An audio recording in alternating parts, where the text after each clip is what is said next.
దర్శకత్వంలో వెంకటేష్ ఈ కాంబినేషన్ కోసం ఏళ్లుగా తెలుగు సినీ పరిశ్రమ ఎదురు చూస్తోంది. మళ్ళీశ్వరి నువ్వు నాకు నచ్చావు రోజుల్లోకి వెళ్ళాలి అనుకుంటోంది. కానీ ఇటు త్రివిక్రమ్ అటు వెంకీ ఇద్దరు బిజీగా ఉండటంతో ఇన్నాళ్ళు ఈ కాంబినేషన్ కు బ్రేక్ పడుతూ వస్తోంది. కానీ అల్లు అర్జున్తో త్రివిక్రమ్ చేయాల్సిన సినిమా ఆలస్యం అవుతూ ఉండటంతో ఈలోపు వెంకీతో పెండింగ్ లో ఉన్న ప్రాజెక్ట్ ను పూర్తి చేయాలనుకుంటున్నాడు త్రివిక్రమ్. సంక్రాంతికి వస్తున్న తర్వాత వెంకటేష్ నటించబోయే సినిమా ఏంటి అనేది టాలీవుడ్ లో హాట్ టాపిక్ గా మారింది. 300 కోట్లు కొల్లగొట్టి బ్లాక్ బస్టర్ అందుకున్నాడు వెంకీ. దాంతో నెక్స్ట్ ఏ దర్శకుడికి అవకాశమిస్తాడు అనేది కొద్ది రోజులుగా క్యూరియాసిటీ క్రియేట్ చేస్తూ వస్తోంది.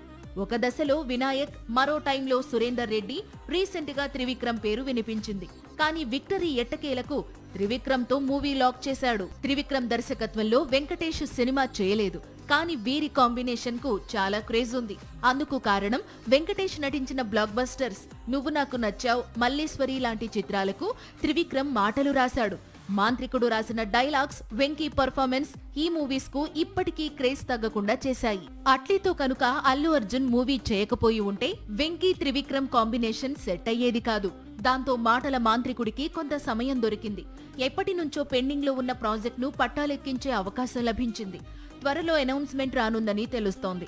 వచ్చే ఏడాది సంక్రాంతికి సినిమాను విడుదల చేస్తారని ప్రచారం సాగుతోంది.